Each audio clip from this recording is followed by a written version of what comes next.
kepada pengurusi majlis. Bismillahirrahmanirrahim. Assalamualaikum warahmatullahi wabarakatuh dan salam sejahtera kepada tuan-tuan dan puan-puan yang dimati sekalian. Seperti yang telah diperkenalkan tadi, hari ini kita bertuah kerana kita ada ahli-ahli panel yang memang pakar rujuk untuk anak-anak kita, yang dari bidang yang memang berkaitan terus dengan pendidikan khas dan telah pun diperkenalkan tadi oleh pengurusi majlis. Cumanya mungkin bagi tuan-tuan dan puan-puan yang tidak mengenali semua ahli panel di sini, yang tuan-tuan dan puan-puan kenal sekarang ni yang betulnya ialah Encik Hafizah Mukhtar. Seorang saja jejaka tampan di sini. Dan yang saya perkenalkan semula, saya perkenalkan nama saja. Di sebelah kanan saya ialah Puan Susila Ahmad. Di sebelah kiri saya ialah Profesor Aisyah Bidin. Dan di hujung kiri saya ialah Cikgu Azhariza Saini. Okey. Mula-mula sekali saya ucapkan selamat datang. Saya juga mengucapkan tahniah kepada ibu bapa yang hadir dari jauh dan juga hadir dari dekat. Dan juga saya juga menyampaikan ucapan tahniah kepada ibu bapa yang tidak hadir tetapi telah sempat mengirim soalan-soalan. Okay. Program hari ini adalah sebahagian daripada program Public Talk, dan kalau kita rujuk pada laman sesawang Permata Kurnia, tajuk hari ini yang bertajuk Program Pendidikan Inklusif. Dan biasanya kita gunakan singkatan PPI untuk anak berkeperluan khas. Merujuk kepada laman sesawang itu, tajuk hari ini akan membincangkan tentang definisi pendidikan inklusif, kepentingan pendidikan inklusif kepada kanak-kanak berkeperluan khas, cabaran-cabaran yang dihadapi, dan juga prosedur-prosedur serta syarat-syarat untuk memasuki pendidikan inklusif. Saya rasa di hadapan saya ini ada ibu bapa yang anaknya belajar di Permata Kurnia, ada ibu bapa yang anak-anak yang kecil lagi mungkin yang belum bersekolah, ada ibu bapa yang anak-anak sudah pun bersekolah, ada ibu bapa yang anak-anak di dalam arus perdana, ada ibu bapa yang anak-anaknya di dalam PPKI, ada ibu bapa yang anak-anaknya mungkin memang dalam program inklusif. Jadi hari ini kami di atas ini akan cuba membincangkan topik ini untuk semua ibu bapa yang ada di bawah lah. Dan seperti tadi maklumkan tadi, ibu bapa akan ada sesi untuk bertanya, dan memang di sinilah ambillah peluang ini untuk bertanya apa saja soalan, apa saja kemusykilan yang ada kepada 4 orang ahli panel yang ada di atas ini. Dan untuk Permata Kurnia, kalau kita tengok Permata Kurnia, salah satu perkhidmatan disediakan ialah perkhidmatan sepenuh masa bagi kanak-kanak berumur 4 hingga 6 tahun. Mereka ini menerima intervensi awal sebagai transisi persediaan sebelum mereka memulakan langkah awal ke pendidikan arus perdana. Jadi itulah salah satu daripada objektif Permata Kurnia, menyediakan anak-anak kita untuk memasuki arus perdana. Dan kita sebagai ibu bapa perlu juga menjalankan bahagian kita, our part, untuk memastikan ini dapat kita capai. Untuk makluman tuan-puan, pada tahun 2013, Bahagian Pendidikan Khas KPM telah menerbitkan edisi percubaan garis panduan program pendidikan inklusif murid berkeperluan khas. Soft copy buku ini boleh dimuat turun dari internet untuk dijadikan bahan rujukan, tetapi sebenarnya ini adalah edisi percubaan saja, dan bahagian pendidikan khas sekarang ini sedang upgrade buku ini. Tapi sekurang-kurangnya kita ada satu yang ada cikgu panggil kitab untuk kita rujuk, untuk kita pegang. Alright. Dan saya rasa ibu bapa yang hadir pagi ini hadir dengan sebuah harapan untuk anak-anak kita. Dan kita bertuah kerana kita ada 4 orang ahli panel yang sememangnya layak untuk menjadi pakar rujuk kita semua. Dan seperti yang sebut tadi, di hujung forum kita akan adakan sesi soal jawab. Dan ingin saya ingatkan sekali lagi, adalah sangat penting kita ibu bapa kepada anak-anak berkeperluan khas berusaha menjadi ibu bapa yang bermaklumat, supaya kita tahu dan faham cara untuk mendapatkan hak pendidikan anak-anak kita. Tanpa melengahkan masa, saya akan mulakan forum ini. Dan rasanya cara yang terbaik ialah Sebagai ibu bapa, kita perlu tahu apakah hak-hak anak kita di dalam pendidikan. Apakah hak kanak-kanak berkeperluan khas untuk mendapat pendidikan, dan siapa lagi yang paling sesuai untuk menerangkan hal ini ialah Profesor Aisyah Bidin. Silakan.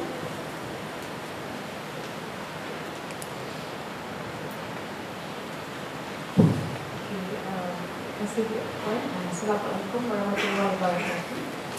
Yang pertamanya dia mungkin saya kira sebelum saya pergi kepada bincang tentang hak lebih lanjut mungkin saya nak menerangkan sedikit tentang apa yang Suhakan buat dalam pendidikan sebab biasanya mungkin tuan-tuan atau puan baru di sini mungkin lebih familiar kepada aktiviti sivil dan politikal yang dikait rapat dengan perhimpunan awam hak politik dengan swasta. Tetapi sebenarnya hak dari segi kemudahan sosial juga dan pendidikan adalah satu aspek yang kami memberi satu kajian fokus terhadap ini. Jadi pendidikan sebenarnya adalah salah satu aspek yang ditekankan di Suruhanjaya Hak Asasi Manusia yang ditubuhkan pada tahun 1999 Jadi kita menerima aduan berkaitan dengan pendidikan. Kita juga membuat kajian berkaitan dengan pendidikan dan kita ajukan isu-isu pendidikan ini kepada agensi-agensi dan kementerian yang berkaitan. Jadi untuk itu saya berbalik kepada pendidikan yang inklusif dan juga khususnya kepada pendidikan terutama sekali untuk anak-anak yang mempunyai masalah pembelajaran. Dari segi umumnya ini adalah satu hak yang perlu dinikmati oleh kumpulan anak-anak ini telah dikira di peringkat antarabangsa. Di peringkat antarabangsa lagi sudah dikira. Dan kita boleh rujuk sebenarnya kalau di Universal Declaration of Human Rights kita panggil sebagai deklarasi antarabangsa hak asasi manusia itu memang telah memperuntukkan bahawa berkaitan dengan equality of education, pendidikan sama rata untuk anak-anak. Nah, pendidikan sama rata ini telah dihasilkan dari segi perundangan bermaksud semua kategori anak-anak. Tidak sahaja kepada anak-anak yang normal, tetapi juga anak-anak yang kurang upaya dan juga kepada kategori anak-anak yang mempunyai masalah pembelajaran. Ini memang telah diiktiraf dalam deklarasi bangsa-bangsa bersatu. Selain daripada itu, kita juga ada konvensyen undang-undang konvensyen hak asasi manusia yang diterima pakai. Kita sebab ada 9 konvensyen hak asasi manusia, tetapi 2 yang sangat berkaitan dengan pendidikan anak-anak dan khususnya pendidikan anak-anak yang kurang upaya, yang ada masalah pembelajaran ialah apa kita panggil sebagai CRC, Convention Kanak-Kanak yang kita telah pun terima pakai oleh Kerajaan Malaysia, dan satu lagi ialah CRPD, Convention of the Right of Disabled Person ataupun Convention Orang Kurang Upaya 2008 yang kita juga Kerajaan Malaysia telah terima pakai. Kedua-dua convention ini juga sekali lagi yang juga telah terima pakai dan iktiraf pendidikan equality of education terhadap kanak-kanak. Dan selain daripada itu, kita dapati dalam Perlembagaan Persekutuan kita juga artikel 12 juga menyatakan bahawa hak pendidikan terhadap kanak-kanak.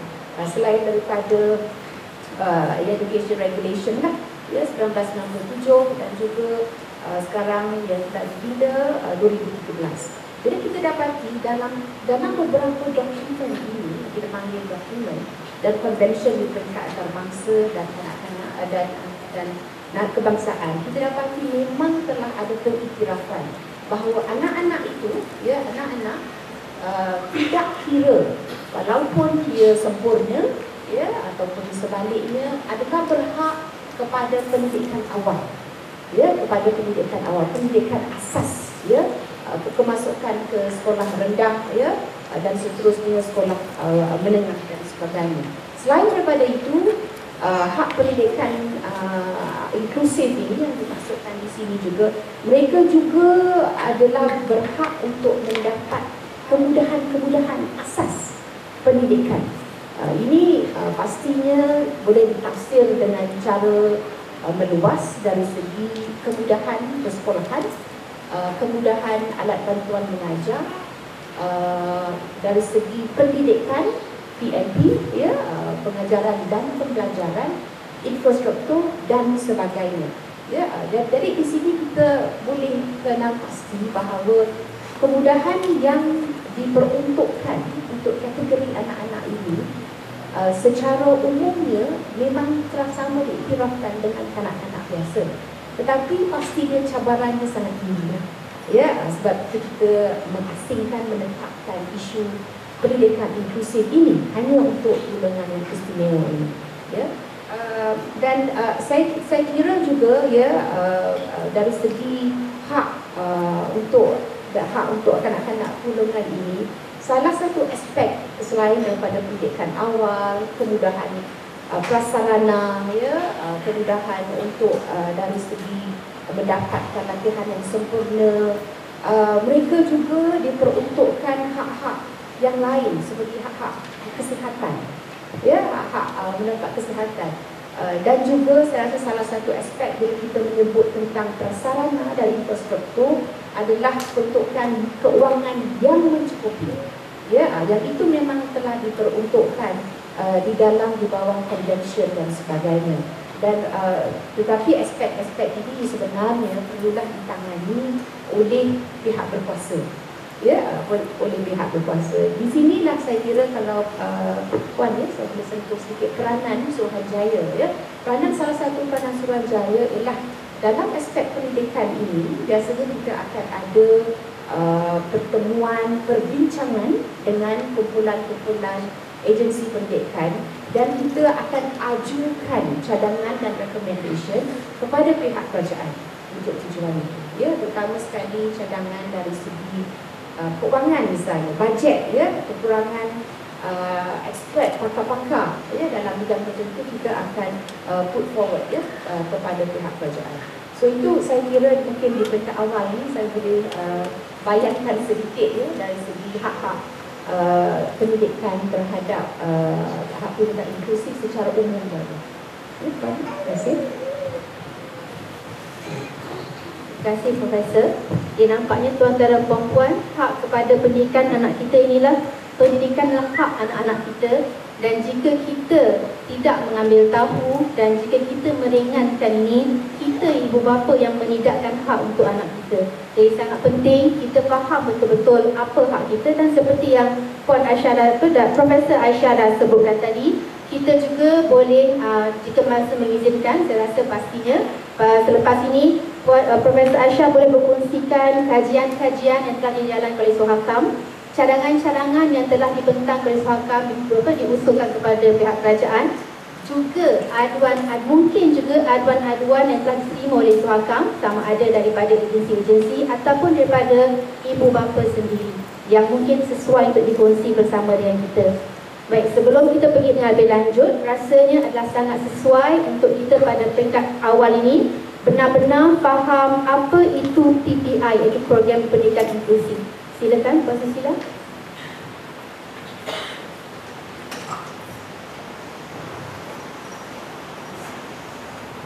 Bismillahirrahmanirrahim. Boleh saya diri kot? Boleh? Boleh, tuan-tuan puan? Rasa tak seronok lah duduk ni. Cikgu kan dia suka cakap berdirian. Jadi saya mohon izin diri. Jadi Assalamualaikum warahmatullahi wabarakatuh kepada ahli panel, tuan-tuan dan puan-puan. Jadi sebelum saya mengulas lebih lanjut tentang apa itu pendidikan inklusif di bawah Kementerian Pendidikan Malaysia, saya rasa elok kita berkenalan dulu. Mungkin tuan-tuan dan puan-puan dah kenal bahagian pendidikan khas di Kementerian Pendidikan Malaysia itu apa. Mungkin ada yang tak kenal. Tak kenal maka tak cinta, kan? Jadi kita berkenalan dulu. Pernah pergi ke Putrajaya? Pernah, alhamdulillah.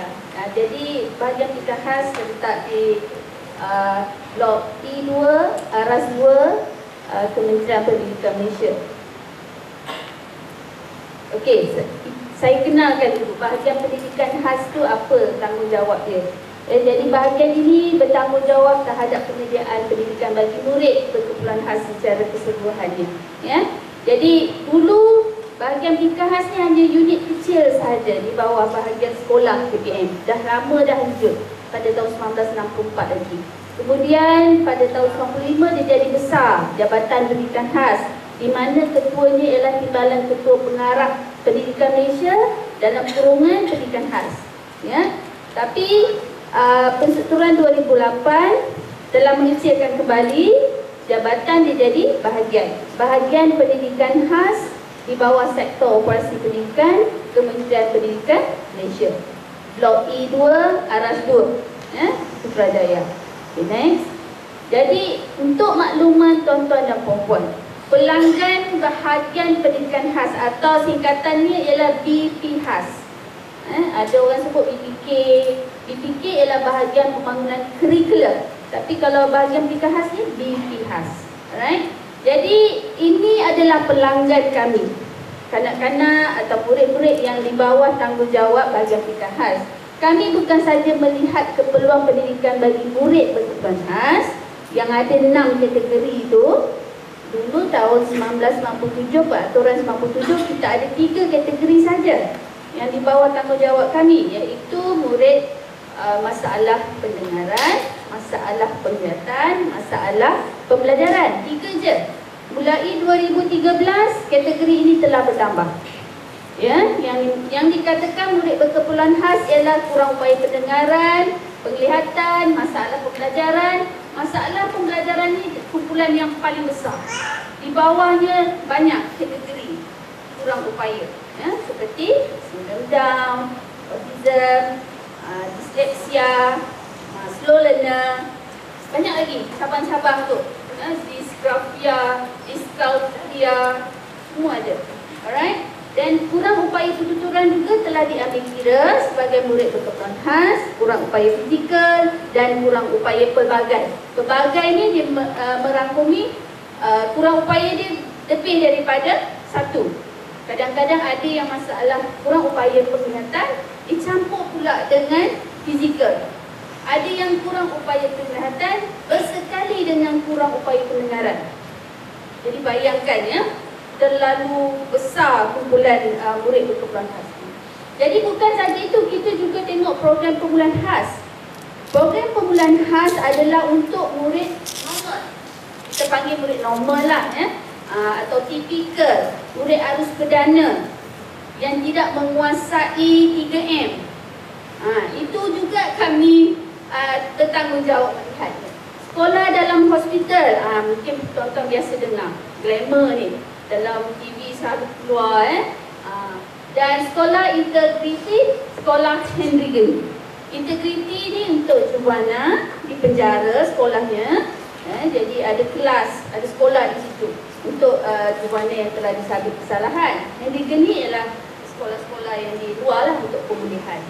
Jadi saya cuma nak memaklum kepada tuan-tuan dan puan-puan, kami bukan lihat murid berkeperluan khas saja. Kami punya tanggungjawab besar. Ya, kepada yang harus perdana tu pun ada tanggungjawab kami, ya. Okey, next. Ini adalah perkembangan saja. Dah mula 1920-an lagi kami sehinggalah ke hari ini kita ada PPPM. Right? Okey, next. Ini dari segi dasar atau polisi memang telah ada dalam bermula dengan laporan kabinet, ya, Parang 438. Tak perlulah saya jelas panjang. Memang kita mengambil berat tentang pendidikan anak-anak berkeperluan. Next. Okey, ini yang saya sebutkan tadi, akta. Ini akta pendidikan, ya. Akta Pendidikan 1996 memang jelas menyatakan menteri hendaklah mengadakan pendidikan khas. Tuan-tuan boleh lihat sendiri, baca sendiri dalam buku akta 1996, ya. Jadi next, tak perlulah saya jelas panjang. Ini yang saya sebutkan tadi. Di dalam akta, kalau tuan-tuan lihat di buku surat belakang itu, ya, kita ada peraturan-peraturan pendidikan. Kalau yang lama, peraturan pendidikan khas 1997. Dan kini telah ada peraturan yang kita pindah, peraturan pendidikan khas 2013 yang telah diwartakan pada 18 Julai 2013. Jadi dalam peraturan pendidikan yang baru ini terdapat 5 pindaan dan 7 penambahbaikan. Okay, next. Yang paling utama pindaan yang telah dibuat dalam peraturan baru yang saya sebutkan tadilah, daripada 3 kategori kepada sekarang jadi 6.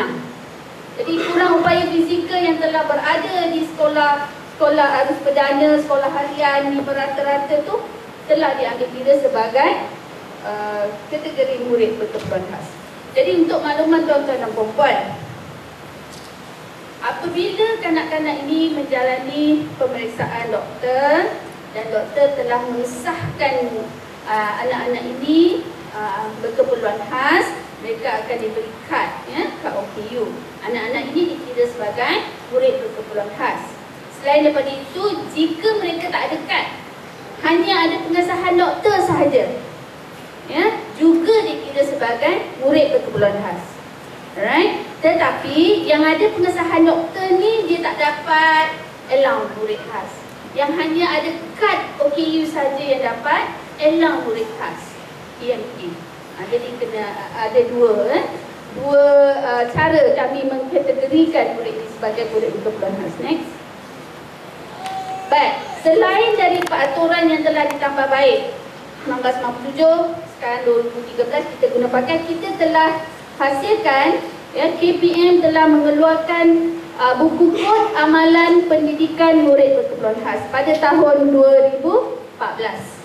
Kami dalam proses pencetakan, di proses akhir dah nak mencetak tahun depan 2016 insyaAllah akan keluar. Tetapi kod amalan ini telah dimuat naik ke portal MOE. Jadi kalau tuan-tuan nak tengok boleh muat turun dari portal. Dalam ini mengandungi mengandungi alright, kod amalan ini merupakan prosedur standard yang memberi panduan dalam merancang, menyedia dan melaksanakan pendidikan bagi murid berkeperluan khas. Saya bagi ringkasan murid berkeperluan khas itu sebagai MBK lah, senang kita sebut MBK. Kadang-kadang sebut kerap-kerap ni tergeliat tidak murid berkeperluan khas itu. MBK cepat sikit. Jadi apa yang terkandung dalam kod amalan itu ada 9 bab. Polisi, bagaimana pengesanan dan penempatan dibuat, penyertaan murid, pelibatan ibu bapa, kurikulum, co-kurikulum, penilaian, khidmat sokongan dan kerjasama. Jadi jika tuan-tuan dan puan-puan, para ibu bapa ingin merujuk bagaimana pendidikan khas ini, pendidikan untuk murid berkeperluan khas ini dilaksanakan di Malaysia, boleh rujuk dalam kod amalan ini. Okay, next. Baik, saya pergi kepada next. Penyediaan pendidikan ini yang kita ada. Kementerian Pendidikan Malaysia ada apa untuk murid berkeperluan khas? Ini dia. Penyediaan pendidikan kita beri kepada 3. Kita kategorikan atau kita bahagikan pada 3. KPM ada sekolah pendidikan khas. Untuk makluman tuan-tuan dan puan-puan, sekolah pendidikan khas semua tahu khas lah. Memang semua dalam tu murid berkeperluan khas. Khusus untuk dia. Jadi kita ada 28 sekolah rendah, tak ada 2 sekolah menengah SMPK, sekolah menengah pendidikan khas, dan kita ada 3 sekolah menengah pendidikan khas vocational yang sedang beroperasi. Jadi murid-murid berkeperluan khas ini boleh pergi kalau mereka nak bersekolah di sekolah pendidikan khas. Ada satu lagi program yang KPM sediakan yang kita kenali sebagai program pendidikan khas integrasi, PPKI. Saya tertinggal perkataan integrasi kat situ. PPKI. Kita ada 1432 sekolah rendah di sekolah rendah program ini dan di 757 sekolah menengah. Okey, nanti saya akan jelaskan apa dia PPKI itu. Program pendidikan inklusif sekarang yang sedang kita laksanakan secara lebih agresif bermula pada 2013 sejak PPPM ini dilancarkan. Sekarang sebanyak 4,884 sekolah telah mempunyai murid berkeperluan khas inklusif. Okey, ini sekolah pendidikan khas yang saya sebut tadi lah, dibina khusus bagi menyediakan pendidikan bagi MBK yang dihadiri hanya oleh MBK saja. tak ada murid. Next. PPKI, ini dia PPKI, program pendidikan bagi murid berkeperluan khas yang dihadiri oleh murid berkeperluan khas di sekolah kerajaan. PPKI ini ada satu bilik, ataupun satu ruang khas untuk murid-murid berkeperluan khas, tetapi dibina diwujudkan dalam sekolah harian. Dia asing lah, masih terasing lah, tapi dalam kompaun yang sama sekolah tu, dia diasingkan. Okey, inklusif. Next. Baik, apa itu program pendidikan inklusif? Program pendidikan inklusif ialah di mana MBK belajar bersama-sama murid harus berdana dalam kelas yang sama. Ya. Di mana berlaku inklusif ini? Saya rasa ramai cara tertanya. Mungkin dia kata 4,000 sekolah tu ada ke inklusif? Tidak. Inklusif berlaku di semua, boleh berlaku di semua sekolah rendah dan menengah, sekolah bantuan kerajaan, sekolah kerajaan. Ya, jadi kalau tuan-tuan lihat gambar tu, kalau yang ini gambar yang anak yang kecil ni, dia dikira di bawah kategori kurang upaya fizikal. Ya, kita kategorikan. Jadi dia belajar sama-sama murid lain. Right? Itu yang berkursi roda, yang bertongkat dan sebagainya. Ada lagi kategori. Semua kategori boleh diinklusifkan. Ya. Dan kita lihat kognitif dia di bagaimana untuk diinklusifkan itu. Okay, next. Okay, ini tak apalah, saya tak payah sebut satu-satu lah di mana PPKI berada. Next. Next. Okay. Saya rasa tuan-tuan dan puan-puan pernah lihat ni PPKM 2013-2020. Boleh saya cakap panjang ni? Boleh? Soalan dia inklusif kan? Jadi sebelum kita menjurus kepada inklusif tu, kita kenal kan yang besar tu. Jadi di dalam PPKM ini memang tertera.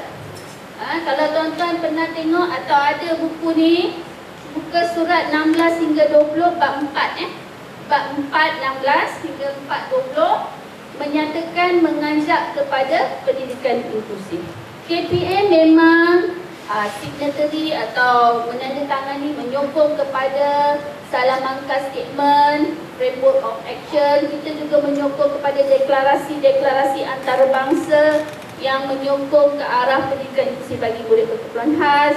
Akta Orang Kurang Upaya pun telah ada menyatakan. Jadi KPM beriltizam untuk memberi kesamarataan dalam pendidikan kepada murid berkeperluan khas. Right? Jadi dalam buku itu dinyatakan Kementerian beriltizam menggalakkan lebih ramai murid berkeperluan khas ke dalam program pendidikan inklusif. Ya? Dan juga meningkatkan kualiti penyediaannya, insya-Allah. Jadi kenapa kita nak menggalakkan lebih ramai murid berkeperluan khas dalam program pendidikan inklusif? Next. Jadi inisiatif ini kita akan laksanakan dalam 3 gelombang. Sebenarnya inklusif ini dah lama berlaku, tuan-tuan dan puan-puan. Cuma bila dia masuk dalam PPKM ini, kita lebih agresif untuk melaksanakannya bersama-sama dengan semua lah. Jadi kita dah melepasi gelombang 1. Kita kukuhkan asas sedia ada. Kenapa kita nak kukuhkan asas sedia ada? Sebab dulu inklusi ni berjalan begitu saja. Bukan kita tak beri perhatian, tetapi kata orang kurang selaras. Negeri-negeri melaksanakan ikut acuan masing-masing. Alright? Tapi kita bila dah masuk ke dalam PPKM, kita nak kukuhkan asas tu, kita menyediakan buku panduan. Tadi salah satu caranya supaya pelaksanaannya lebih seragam di seluruh negara. Alright? Dan sekarang kita dah masuk gelombang 2. Kita nak meningkatkan pelaksanaan inisiatif dan seterusnya sehinggalah 2025 next. Okey, apa itu pendidikan inklusif? Dalam peraturan saya dah baca tadi. Ya, next. Okey. Untuk KPM, bagaimana kita melaksanakan? Kita kata orang tua ukur baju di badan sendiri, betul tak? Kalau kita ikut global punya pelaksanaan inklusif, murid-murid ni semua masuk harus berdana. Bila dia dah masuk harus berdana, bila mereka kesan ada keperluan-keperluan yang lebih khusus yang mereka rasa murid ni tak berupaya berada di berdana, baru dia asing-asingkan. Itu global punya praktis.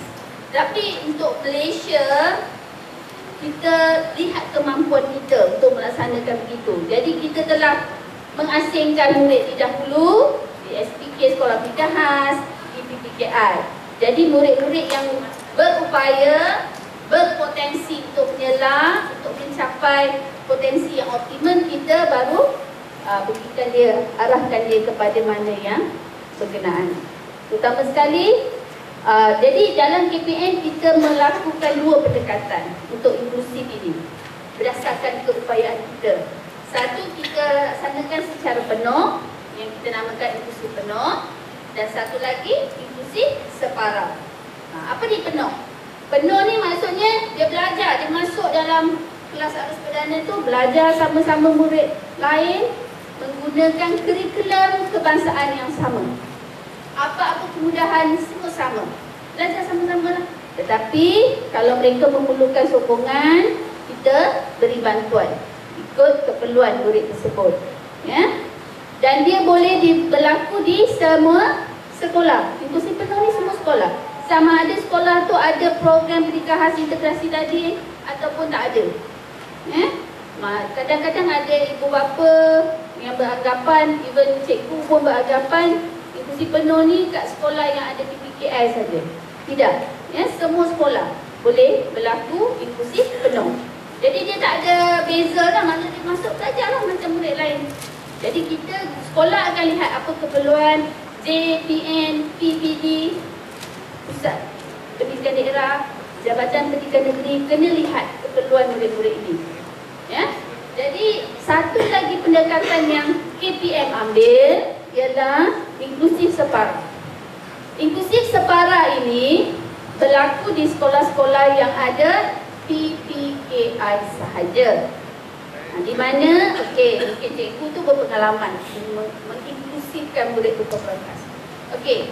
Murid ini dalam PPKI, cikgu tu lihat, wah dia ni ada potensi muzik. Dia bagus dalam muzik contohnya. Jadi dia menginklusifkan muzik saja di perdana. Satu subjek saja. Itu kita panggil inklusif juga. Tetapi separalah, dia tak belajar semua. Dia belajar muzik je. Ataupun PJ, Pendidikan Jasmani dan Kesihatan. Wah ni dia bagus. Seni bagus. Dua subjek pun kita dimasukkan belajar bersama-sama arus perdana. Kita panggil itu inklusif separa. Co-curriculum pun yang berjadual. Setiap hari Rabu, murid-murid PKI ni dia mengadakan aktiviti koko bersama-sama arus perdana. Itu pun kita kira sebagai inklusif separa. Right? Jadi kita ambil kira sebagai inklusif separa. Social contohnya PPKI, dia berada dalam himpunan bersama-sama murid perdana. Cikgu berusaha pucat kat atas, cikgu juga pucat kat atas, yang lain bersama-sama dengan murid PPKI di bawah dengar. Itu pun kita sebagai inklusif sosial. Pergi kantin sama-sama dengan murid perdana, inklusif sosial. Separa lah tu, dia tak belajar mata pelajaran kan. Itu kita panggil juga inklusif. Alright, next. Jadi objektif ni tentulah kalau kita inklusifkan, kita nak bina keyakinan diri pada MDK itu sendiri supaya mereka berupaya mencapai potensi yang optimal. Kita nak pastikan MDK itu dapat menyesuaikan diri dengan arus perdana supaya kemahiran kehidupan harian mereka meningkat. Yang ketiga, kita nak tingkatkan kesedaran dalam kalangan warga sekolah itu sendiri, ya, supaya mereka menerima kepelbagaian ketidakupayaan dalam dunia ini. Alright. Bukan kepelbagaian ketidakupayaan, kepelbagaian keupayaan. Jadi murid berkelas khasnya dia ada keupayaan dia sendiri. Jadi kita nak beri kesedaran bila inklusif ni, warga sekolah tu, seluruh warga sekolah tu kena sedar. MDK ni ada. Mereka diupaya punya buat ni. Mereka berupaya buat itu. Jadi kita nak meningkatkan kesedaran. Dan terutama sekali dalam kalangan murid arus perdana itu. Mereka belajar menerima, mereka belajar bertoleransi, bekerjasama, dan beri kesedaran bahawa bila mereka keluar nanti, ada golongan-golongan yang berkeupayaan di sini. Alright? Okay, next. Ini Saya teruskan je lah ya. Moderator kena stop. Saya kalau nak cerita pasal PPPM ni, saya nak ucap selamat datang kepada Tok Guru saya. Saya perkenalkan tuan-tuan perempuan, Cik Mat Kasim bin Abdul Malik, Ketua Unit Dasar Orang Kuat Dasar Bahagian Fikah Khas. Tok Guru saya banyak belajar daripada beliau dan saya rasa kita perlu beri tepuk tangan kepada Cik Mat Kasim. Sebenarnya beliau nak berpencen dalam tempoh 2 minggu ke tak silap saya. 1 bulan 1 2016 dia dah pencen dah, tapi masih gigih ya, memperjuangkan murid berkeperluan khas. Tengok hari Ahad pun dia datang teman saya untuk bercakap di sini. Ya. Terima kasih Cik Mat tadi. Okey, jadi kalau ada apa-apa persoalan berkaitan dengan dasar nanti, Cik Mat Kasim boleh jawab. Orang yang sangat berpengalaman dalam bidang dasar pendidikan khas. Ya. Okey, kalau bercakap mengenai inklusif dalam PPPM, yang ini yang tertera dalam blueprint itu, ya. Meningkatkan kadar penyertaan MBK secara inklusif di sekolah daripada 7.5% kepada 30% menjelang 2015. Tahun ni lah. Ya, 2015 kita nak capai 30%. Tetapi 2025 nanti kita nak capai 75%. Next. Saya terangkanlah ya pencapaian kita setakat ini. 2013 kita dah capai 9.6%, walaupun target kita, sasaran kita 10%, kita capai 9.6. 2014 sasaran kita 20%, kita capai 18.44. Murid berkeperluan khas berada dalam inklusi. Sehingga Oktober 2015 target kita 30 tadi. 29.13 murid berkeperluan khas murid berkeperluan khas telah berada dalam pendidikan inklusif. Untuk Oktober, mungkin Disember ini bertambah kerana kita dalam proses verifikasi data lagi. Untuk makluman tuan-tuan dan puan, kita kutip data secara manual. Jadi adalah unit data, dia akan verify data itu bersama-sama DPN supaya kita dapat data yang tepat. Ya? Okay, next. Jadi itu sajalah penerangan saya berkaitan dengan pendidikan inklusif ni dalam PPPM. Jadi saya harap kita dah berkenalan. Nanti apa-apa persoalan insya-Allah lah kita cuba jawab sebenarnya. Okay, terima kasih.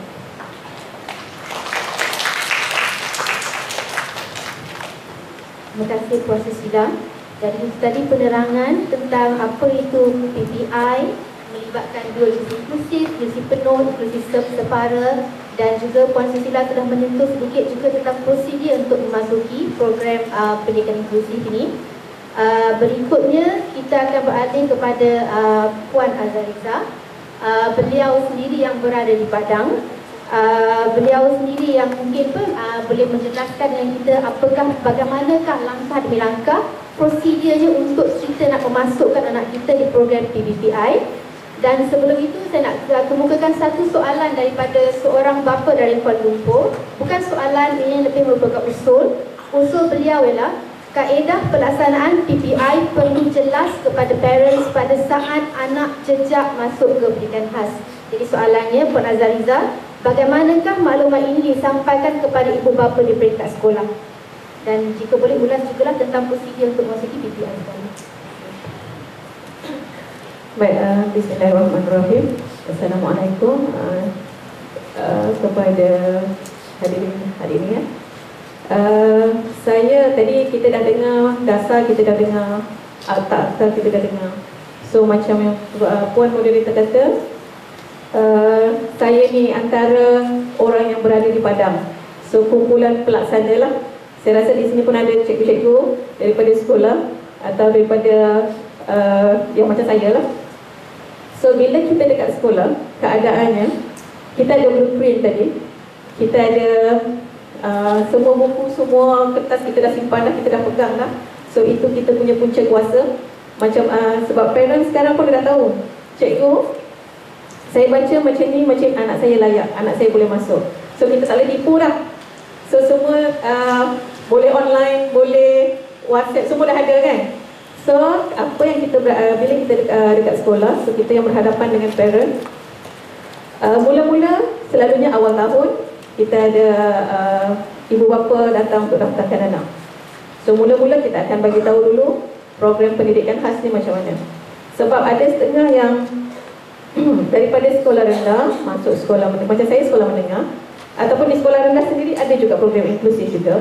So kita maklumkan awal tahun kita ada macam ni untuk anak puan-puan yang berkelayakan, yang melepasi 3M boleh membaca secara basicnya.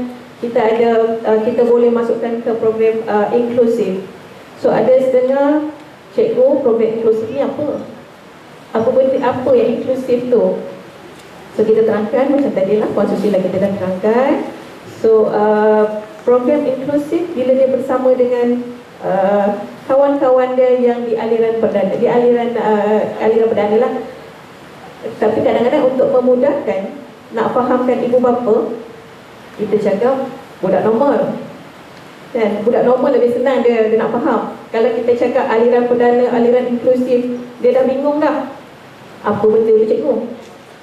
So kita akan buat bukanlah test yang ada dia punya, kita tengok kalau dia dah melepasi 3M, boleh 3M, membaca asas 3M, membaca mira, menulis tu boleh. So lepas tu kadang-kadang kita tengok juga dari segi tingkah laku, sebab setiap murid berbeza. Kadang-kadang dia boleh membaca semua, boleh menulis boleh, tapi mungkin dia ada masalah sikit dari segi tingkah laku, mungkin dia agak hyper sikit. Jadi dia bila berada di kelas inklusif penuh ni, mungkin akan sebab di kelas tu ramai, paling tidak ada 35 orang murid dalam satu kelas. So kita kena explain dekat parent lah dulu apa kemungkinan kita tak bagi yang negatif lah. So sebab benda ni apa-apa pun ada negatif, ada positif kan. So kita maklumkan anak tuan-puan macam ni, so layak boleh pergi ke aliran program inklusif di aliran perdana campur dengan murid perdana. So kalau kita kata layak, parent dia akan tengok juga dia setuju ke tidak. Kadang-kadang ada setengah parent macam saya pernah juga mengalami, parent tak nak, anak boleh kuasai, tapi parent tak nak. Sebab dia kata bila kelas tu ramai, anak dia susah nak kontrol tingkah laku dia. Dia kata macam tu. So kalau kita ikut saranan kerajaan tadi, kita nak masukkan inklusif, tapi bukan bermaksud kita dah tak nak budak ni dengan program kita nak tolak dia. Ada setengah guru berpendapat, guru biasa di aliran perdana, ni budak khas ni, kenapa nak tolak dekat saya? Sebab bila murid berkeperluan khas, dia akan ada part-part yang dia perlu, keperluan-keperluan yang kita kena ambil kira. Mungkin kalau cikgu dah ada 35 orang, 40 orang dalam kelas, tak sempat dia nak tengok dah budak kita ni.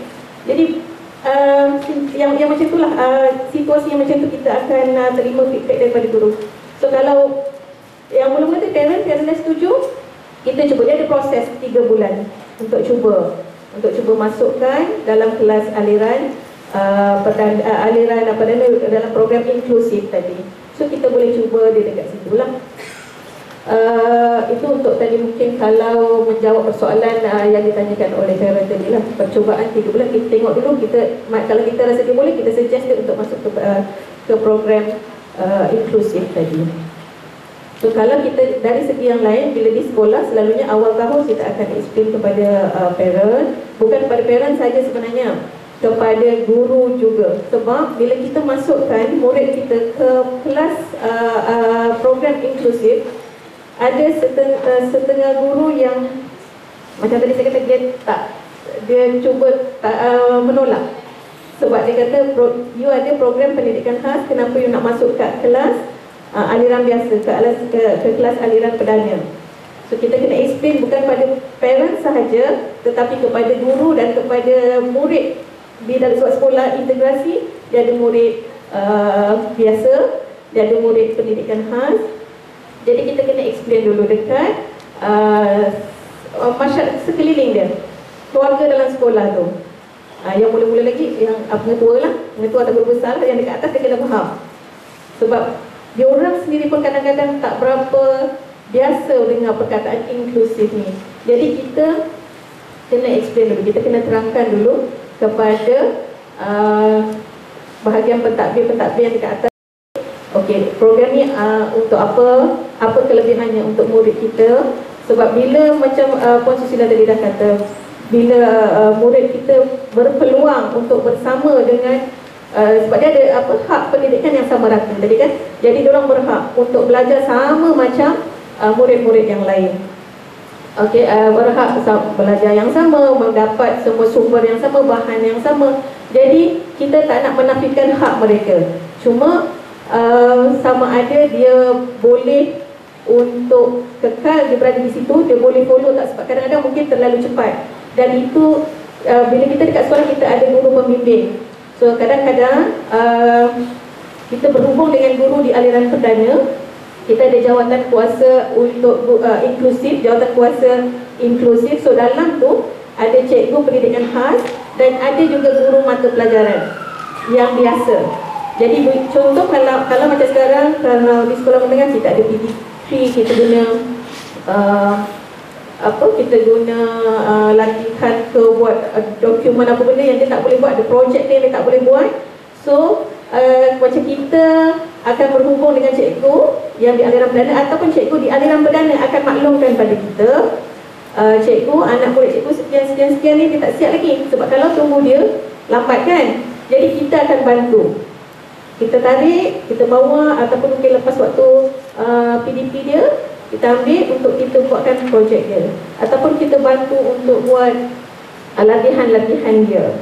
Kita bantu sebab kadang-kadang dia memang tertinggal lah cikgu. Dan bila di sekolah, murid, contoh kita ada 10 kelas contoh ya, murid inklusif, macam kita di sekolah selalunya kita tak letak, walaupun dia punya IQ agak rendah, kita tak letak dia dekat kelas belakang sekali. Kita akan minta, kita akan deal dengan bahagian pentadbiran sekolah untuk kita letak mungkin di tengah-tengah, di kelas yang ke-5 atau ke-6. Tujuan dia, murid yang okey sikit, dia akan bantu untuk murid inklusif ni tadi. Bila dia dekat belakang, dia akan tertinggal, habis tinggal semualah. So bila dekat tengah-tengah, akan ada rakan-rakan dia yang boleh bantu dia. Maksudnya dia belajar, dia berada dekat golongan yang sederhana kan. Jadi kawan-kawan dia tidak terlalu laju dan dia tidak terlalu lambat lah. Dia boleh catch up lah sikit. Kalau dia tertinggal, kita akan sentiasa follow lah dia punya perkembangan dia macam mana. Itu kalau untuk inklusif penuh lah. So kalau untuk yang separa tadi, macam Puan Susila kata, selain daripada macam co-curriculum pun boleh, sosial dia pun boleh. Macam kita kat sekolah selalunya untuk perhimpunan, mula-mula sekali masuk sekolah, perhimpunan pagi tu memang kita tak asing. So, kita masuk sekali. Saya terlibat di sekolah yang baru ni untuk buka program pendidikan khas. Memang agak mencabar walaupun murid saya masa tu tak berapa ramai. Saya ada 15 orang masa buka tu. Tetapi kita nak buka minat masyarakat sekolah daripada yang atas, cikgu, pengetua, guru, cikgu-cikgu, kawan-kawan semua. Mula-mula dia pandang macam tu je, sebelah mata takut macam tu je. So mula-mula kita apa yang kita buat, pagi selalunya budak kita ni dia mesra sikit kan. Semua orang dia nak salam, semua orang kalau boleh peluk dia nak peluk kan. So mula-mula kita bersama dengan kita lah, sebab kalau tak nanti cikgu yang biasa ni takut pula. So salam. Lepas tu dia akan duduklah sama, masa perhimpunan pagi dia akan duduklah sama-sama dengan yang lain. Walaupun saya dicadangkan sebelum itu buatlah sendiri, kata kan. Dia kata no lah sebab kita program integrasi. So, kita duduk sama-sama.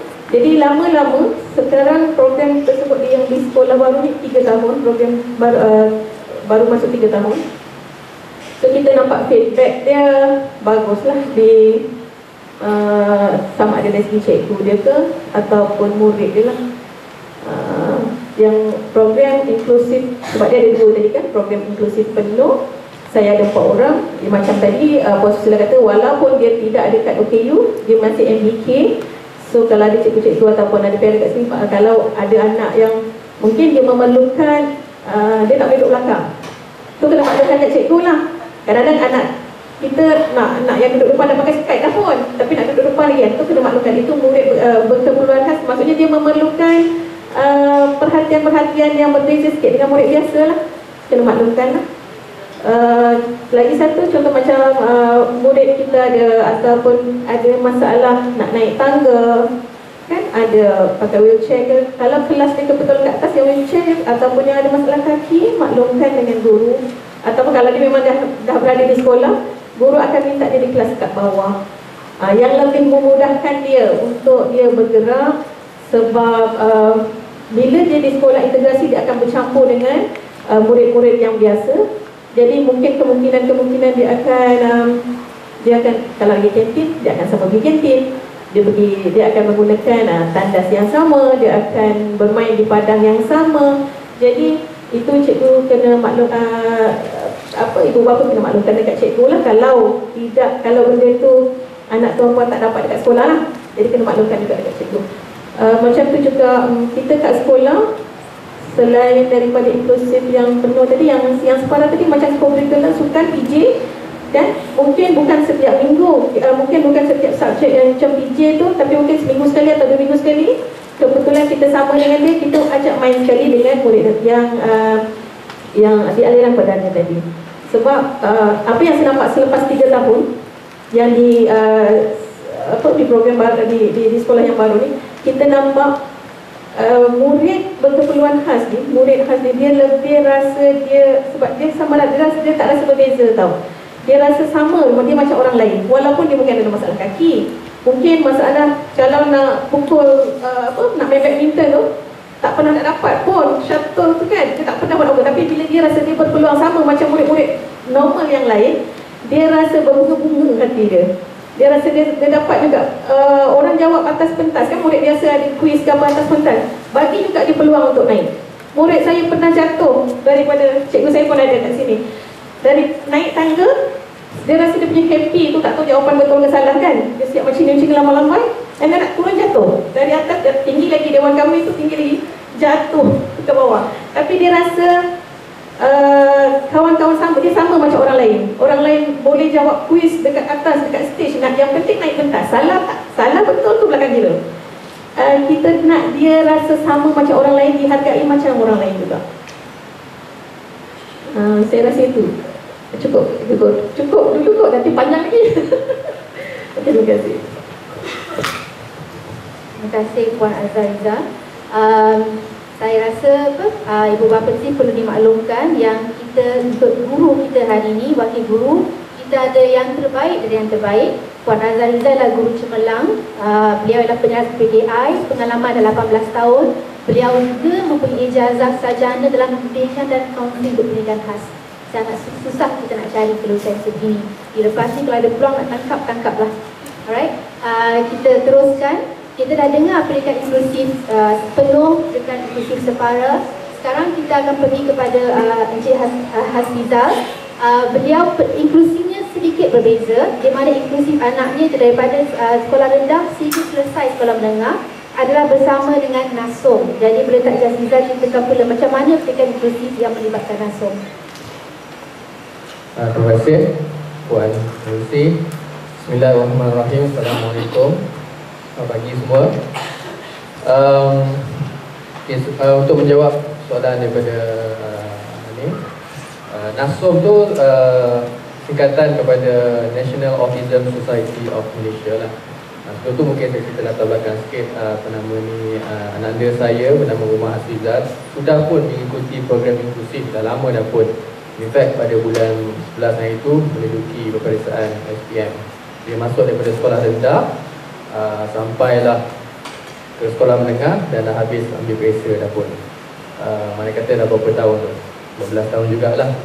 Okey, tapi program inklusif yang dilalui oleh anak saya Umar dah lama, sejak dia sekolah rendah, mana kata apa 10-11 tahun yang lalu. Pada ketika itu saya tak pastilah dari segi dasarnya macam mana pada ketika itu, tapi alhamdulillah dimurahkan rezeki. Satu program yang diterajui dan dicetuskan oleh National Autism Society of Malaysia ni, yang mana mereka telah berhubung dan telah approach bahagian pendidikan khas. Saya tak silap saya pada masa itu peringkat wilayah lah, Dr. Supiah yang saya ingat namanya, yang banyak deal dengan NASUM. Saya rasa perbincangan pun agak lama, bertahun jugalah sebelum ia dapat dilancarkan lah. Jadi program pendidikan, program inklusif tu samalah seperti yang didescribe oleh ahli-ahli panel yang lain, yang mana anak-anak saya, Umar, walaupun dia pengidap autism, diberi peluang untuk mengikuti program ataupun pembelajaran di aliran perdana. Mana kata dalam bahasa ringkasnya masuk kelas budak-budak tipikal atau budak normal lah. Okay. Itu pun itulah dimurahkan rezeki, beliau mengikuti program tersebut. Tapi program tu sebenarnya dia melalui satu peringkat persediaan yang bagi saya agak rapi. Okay. Sebelum tu biasa cerita sikit lagi, Umar ni mana kata bila program inklusif tu maksudnya dia akan masuk ke dalam kelas normal dan dia akan mengikuti pembelajaran bersama kanak-kanak tipikal, maka dia berpeluang juga untuk berhubung, berkawan-kawan dengan anak-anak tipikal semua. Tapi bukan satu perkara yang mudah. Sebabnya faham sajalah, dia adalah pengidap autisma, dan anak-anak autisma ni of course dia ada keperluan dia yang tersendiri. Jadi kalau boleh saya sentuh izin, saya rasa penting untuk saya ceritakan bagaimana persediaan-persediaan yang dilakukan pada ketika itu, yang mana saya rasa perlu saya share di sini. Yang mana antara pihak sekolah, pihak jabatan dan pihak NGO, NASUM begitu, bagi saya telah melakukan persediaan yang cukup rapi. Ini antara beberapa perkara yang telah dilakukanlah pada ketika itu. Yang pertamanya, mereka telah mewujudkan MOU, Memorandum of Understanding, di antara ketiga-tiga pihak. Apa peranan sekolah yang sekolah perlu lakukan, apa yang bahagian pendidikan support dia macam mana, dan juga daripada NGO tersebut, NASUM, apa pula peranan dia untuk menjayakan program ini. Ini saya nak sebutkan di sini. Antaranya NGO ataupun NASUM bersedia menyediakan khidmat teacher aid ataupun guru pendamping. Ini satu faktor yang penting. Mana kata pada program itu Umar akan masuk ke, anak saya akan masuk ke dalam kelas khas, tapi dalam masa yang sama ada seorang guru pembimbing yang daripada NASUM juga akan berada di dalam kelas. Of course pada peringkat awalnya saya rasa boleh dikatakan almost all the time ada di situ lah. Tapi gradually kan, kita akan guru tersebut akan biar Umar untuk lebih independen ataupun berdikari. Tapi dia memakan masa yang lama. Saya rasa kalau saya ingat saya, dia masuk masa Umar masa dia melalui peringkat penilaian tu, guru di sekolah kata, oh Umar ni tak perlu masuk darjah 1, masuk darjah 2 terus lah, sebabnya dah ada basic. Darjah 2, darjah 3, saya rasa sampai darjah 4 tu dia boleh dikatakan most of the time guru pendamping ada. Saya ingat saya lebih kurang darjah 5, darjah 6 tu dah studi. Guru tu macam okey, biar dia dalam kelas saja. Mana kata mungkin 50% daripada masa seluruh pembelajaran tu yang guru ada. Studi dan graduate. Dan kalau dilihat masa dia sekolah menengah, ingat saya lah, di masa dia tingkatan 4, tingkatan 5 boleh dikatakan hampir tak ada keperluan untuk cikgu pendamping tu bersama Umar lagi. Mereka kata dia dah boleh dikatakan totally independent, berada di dalam kelas aliran. Jadi poin saya dekat sini, ia sesuatu yang tidak mustahil, ia sesuatu yang boleh dilaksanakan, tapi ia memerlukan masa yang, kita kena invest masa yang banyak lah. Okey. Juga ada beberapa perkara yang saya rasa unik persediaan yang dilakukan ya. Okey. Pada ketika itu NASUM dia ada ramai anak-anak murid autisma. Tapi bukanlah semua yang dipilih untuk menyertai program perintis ini. Mereka kata mereka juga membuat penilaian. Ada yang difikirkan boleh, ada yang difikirkan mungkin kurang sedia ataupun belum sedia. Mereka kata kita kena buat penilaian 6 bulan sebelum beliau masuk ke sekolah sekolah kajian mengikuti aliran perdana di NASUM itu sendiri. Dia telah melalui latihan ataupun umpama kita buat simulasi. Mana kata apa yang berlaku di NASUM itu sendiri, dia dah belajar mengikuti silibus darjah 1. Okey, dia belajar macam mana setting kelas untuk anak-anak autisma ni. Kadang benda-benda tu perlu diajarkan. Untuk mana kata disediakan satu kelas, umpama ada kelas betul di sekolah, setting kelas tu disediakan, diajar bagaimana untuk menyalin maklumat daripada papan hitam, itu pun perlu diajar. Okey, diajar mengikut jadual. Mana kata ada jadual, mungkin pengajar pertama mata pelajaran ni, setengah jam kedua mata pelajaran yang berikutnya. Dan juga diajar berpakaian sekolah lengkap. 6 bulan itu dilakukan di National Autism Society of Malaysia. Belum di sekolah lagi. Jadi dia telah memberi satu persediaan untuk dia. Tak adalah dia kejut dia masuk ke sekolah aliran kedangan. Okey. Lepas itu 2 minggu sebelum bermulanya persekolahan, masa itu di sekolah, pada silap saya, Umar bersama beberapa anak-anak autism yang dipilih, saya ingat saya lebih kurang 12-15 orang pada ketika itu, ada program orientasi di sekolah. Mereka kata pergi ke sekolah, diperkenalkan, okey, ini tandas, ini kantin, bagi mereka biasakan dengan keadaan itu selama 2 minggu. Dan apabila bermulanya sesi persekolahan, hari pertama dia masuk sekolah, ada lagi 2 minggu lagi sesi orientasi. Mereka orientasi itu sebelum dan juga lanjak sikit lepas bermula. Jadi bagi saya, usaha-usaha ini memberi mereka persediaan yang mencukupi agar mereka tidak terkejut dengan suasana yang baru. Taklah anak-anak autism ni, antara cabarannya bila mereka melalui satu suasana yang baru, mereka mudah hilang kawalan lah dari segi tingkah laku dia. Tapi bukan itu saja yang persediaan ataupun langkah-langkah yang diambil. Okey, mereka juga telah memperkenalkan buddy system, yang mana setiap anak autisma ni, cikgunya telah memilih seorang rakan untuk menjadi buddy lah, untuk membantu anak autisma ni pergi ke tandas ke, pergi ke kantin ke, membeli barang, tolong apa. So itu juga banyak juga membantu. Dan satu perkara yang saya nak sebut juga kat sini, saya rasa walaupun benda ni nampak kecil, tapi kesannya sangat-sangat besar. Guru besar di sekolah pada ketika itu telah memberi taklimat yang secukupnya kepada murid-murid. Yalah, murid-murid sekolah rendah ni mereka bukannya prejudice kan.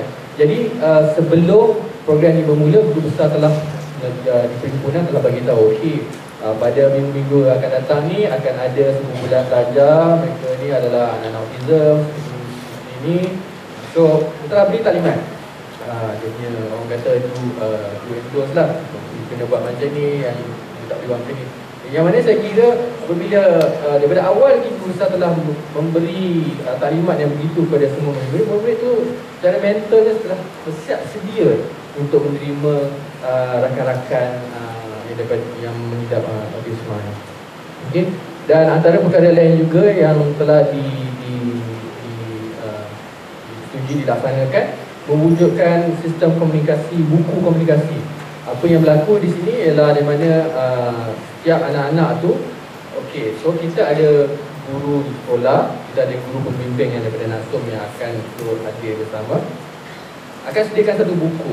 Apa-apa sahaja perkara yang berlaku pada hari tersebut akan dicatatkan kepada buku, terutama perkara-perkara yang perlu ibu bapa tu ambil perhatian lah. Kalau ada masalah ke apa-apa yang timbul akan ditulis dalam buku tu. Jadi buku tu habis sesi sekolah, mana kata bila rumah balik kami akan ambil dan kami akan kena rujuk lah kan. Kalau ada apa-apa catatan di situ kami kena ambil maklum, kami kena ambil maklum. Dan kalau ada apa-apa pula yang kami observe dekat rumah yang akhirnya kami perlu bagi tahu kepada guru, kami juga akan tulis pada buku tersebut. Setiap hari guru pembimbing tu saya rasa without fail lah akan membuat catatan. Walaupun catatan ni sebenarnya apa semalam dengan hari ni bukan sama je perkara yang disebut kan, tapi bagi saya dedikasi itu ada untuk menjayakan program ni. Dan juga saya rasa pihak-pihak yang berbincang pada ketika itu juga memikirkan dengan agak teliti. Yalah, ini perkara yang agak lazim lah. Satu perkara yang menjadi kerisauan ialah takut anak-anak autisma ni mengganggu proses pembelajaran, okey, di dalam kelas kan. Itu antara yang perkara yang diutarakan oleh guru aliran sana. I think normal kan, okey. Tapi saya rasa pihak yang masa ketika itu berbincang, mereka take it positively.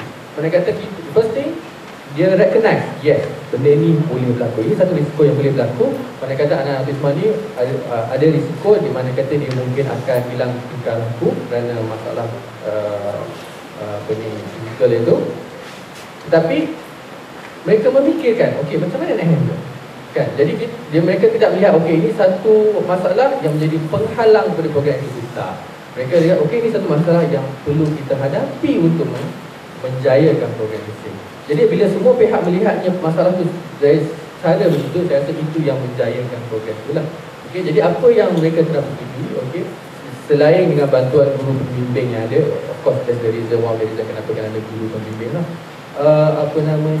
Juga telah disetujui kalau anak-anak autisma pada ketika itu ada masalah kelakuan, kadang-kadang tantrum kan, tantrum dia mungkin ada masalah sendiri ke apa ke, pertama sekali kalau perlu ditarik keluar daripada kelas, tarik keluar daripada kelas dan pergi ke PPKI. Pada ketika itu sekolah itu ada program PPKI lah. Tengok sama dia boleh settle down ke tidak. Kalau masalah mungkin agak serius ke apa ke, dan kita akan tarik anak tu bawa sekali ke asuh. Kan? Jadi mana kata dah dirancang dah kalau perkara ini berlaku, apakah step-step yang kita boleh ambil untuk membantunya. Of course, bila ada masalah, serta masalah tingkah laku tu, guru pembina akan ambil nota dan bawa balik langsung untuk kita latihkan dia balik untuk dia menghadapi ataupun boleh mengatasi masalah ini. Jadi saya rasa itulah antara persediaan rapi yang dia dibuat. Pihak NASUM juga telah memanggil kami, barisan ibu bapa ni, bagi taklimat. Of course lah, ibu bapa ni banyak kerenahnya, banyak ragamnya, banyak tahap pemikirannya kan. Macam-macam lah dah dibincangkan. Saya masih ingat lagi bila diberi taklimat, NASUM kata okey, antara MOU dengan sekolah ketika tu, sekolah sesi pagi wajib selepas waktu sekolah mesti ada satu sesi petang di NASUM, kurang-kurangnya beberapa jam, supaya dekat NASUM tu diberikan latihan-latihan yang diperlukan untuk dia siap sedia untuk pergi ke sekolah pula keesokannya kan. Sebabnya kita tak nak dia mengganggu sesi sekolah, dia lebih bersedia. Jadi mana kata menghadiri program waktu petang di NASUM tu adalah satu kewajipan lah. Okay? Of course itu satu perkara yang elok, tapi kita berelok lah. Saya bagi tahu, saya highlight kepada guru di NASUM pada ketika tu, boleh, kami setuju. Tapi pada ketika itu programnya habis sampai lebih kurang pukul 4:30 tu pukul 5. Itu je yang saya kurang setuju lah.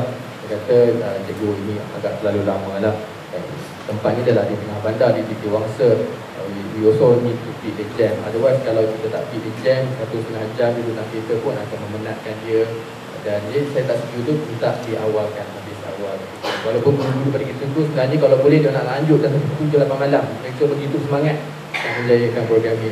Tapi my point is that berlakunya dialog, berlakunya komunikasi di antara pihak-pihak NASUM, ibu bapa NASUM dengan sekolah pendidikan pendidikan, close communication, close discussion yang bagi saya telah menjayakan program ini. Jadi alhamdulillah pada batch tu lebih kurang 12 ke 15 orang murid telah diinklusifkan. Umar pada the first 2-3 years tu alhamdulillah dia dikatakan kami seronok lah, dia katakan hampir tak ada masalah. Masa dia darjah 3 in fact dapat nombor 1 lagi dalam kelas. Saya tu masa macam saya betul cikgu salah juga ke maka dia ke apa kan. Of course then slowly bila masuk darjah 5, darjah 6, tahap yang seterusnya tu lebih sabar lah. So cerita yang tu mungkin saya reserve kemudian lah. Kan, kalau tidak nanti ada semua juga. Okey, jadi itulah sedikit perkongsian daripada saya. Terima kasih Jazlizal. Sekarang jam dah menunjukkan pukul 10.21. Kalau tak silap tadi Pembersih Majlis kata pukul 10 kita kena break. Di sini saya nak minta lah, kita sekarang ni saya dipesan seboleh-bolehnya hari ni kita cuba address semua masalah yang ada, sebab bukan senang ibu bapa nak datang. Dan setakat ini kita macam baru sentuh inklusif, apa itu inklusif saja.